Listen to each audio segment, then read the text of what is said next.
તમને એમ કહું, તમે દિવ્ય જીવન જીવ્યા નથી. તમે કદી પ્રભુ પદમાં પ્રેમ કર્યો નથી. કદી તમે તમારા હાથે કોઈ સારું કામ કર્યું નથી. એ બધું તમારા સંતાનો જોવે છે. તો તમારા સંતાનોમાં શું ગુણ આવશે મને કહો? શું ગુણ આવશે?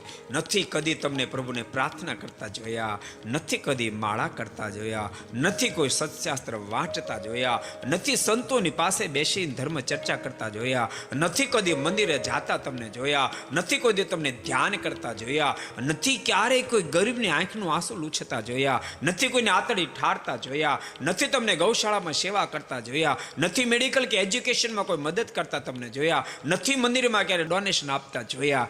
તો પછી તમારા સંતાનમાં શું ગુણ આવશે? વિચારો તમે, શું આવશે?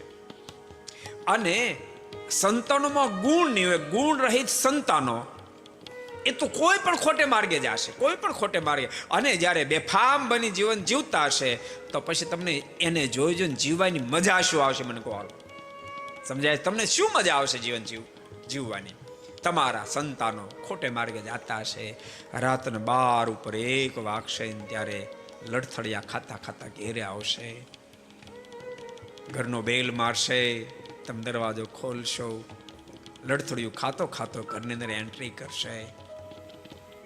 પછી કદાચ 10 કરોડનો બંગલો હશે ને 10 લાખ રૂપિયાનો તમારો બેડ હશે, સેન્ટર AC આખો બંગલો હશે, પણ એ બેડમાં તમને ઊંઘ નહીં આવે બાપ. ઊંઘ આખી રાત તડપી તડપી જશે, આખી રાત તડપી તડપી જશે. માટે કહું છું, ભગવાનના ભક્તો, ખૂબ સમજી વિચારીને જીવન જીવશો. રૂપિયા બહુ કાંઈ છે, રૂપિયા બહુ કાંઈ છે, એનાથી બહુ બધું થઈ શકે છે, પણ ભૂલતા નહીં, રૂપિયા સર્વ કાંઈ નથી. સર્વ કાંઈ તો પરમેશ્વર છે, સર્વ કાંઈ તો સત્સંગ છે. એ વાતે વિસરશો. એ તો ભક્તો સ્વાર્થ પૂરો થતાની સાથે આજ હજારો પરિવારો એવા છે, પોતાની ઘેરે કોઈ વાતની મણા નથી, 8-10 બેડરૂમ વાળો બંગલો છે, તેમ છતાંય માત પિતાને ઘેરે રાખવા ગમતા નથી, વૃદ્ધાશ્રમ મૂકવા જાય છે. ભક્તોનું કારણ કંઈક અંશે વડીલો પણ હશે, કંઈક અંશે માને એને સંસ્કાર આપવાનું ભૂલ્યા હશે, સંસ્કાર આપવાનું ભૂલ્યા હશે. હું તમને એમ કહું કે તમારી પાસે સર્વે રીતે 16 કળાએ સૂરજ જ્યારે ખીલતો હોય,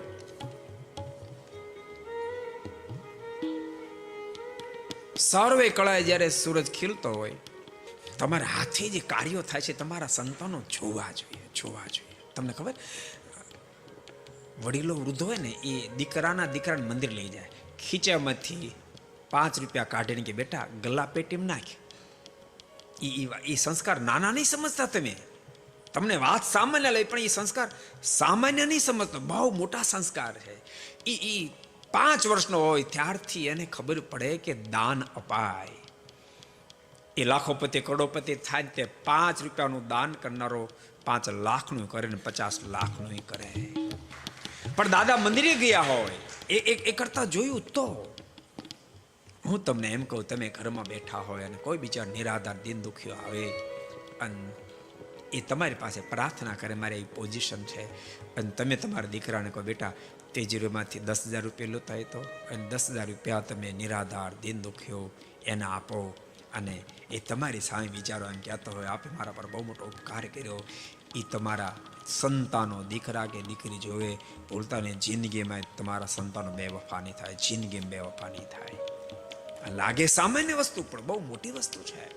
को पसंद आया हो तो लाइक करें और शेयर करना मत भूलिए. सब्सक्राइब करें सरदार कथा चैनल को और बेल आइकॉन पर क्लिक करना मत भूलिए लेटेस्ट वीडियो सबसे पहले पाने के लिए.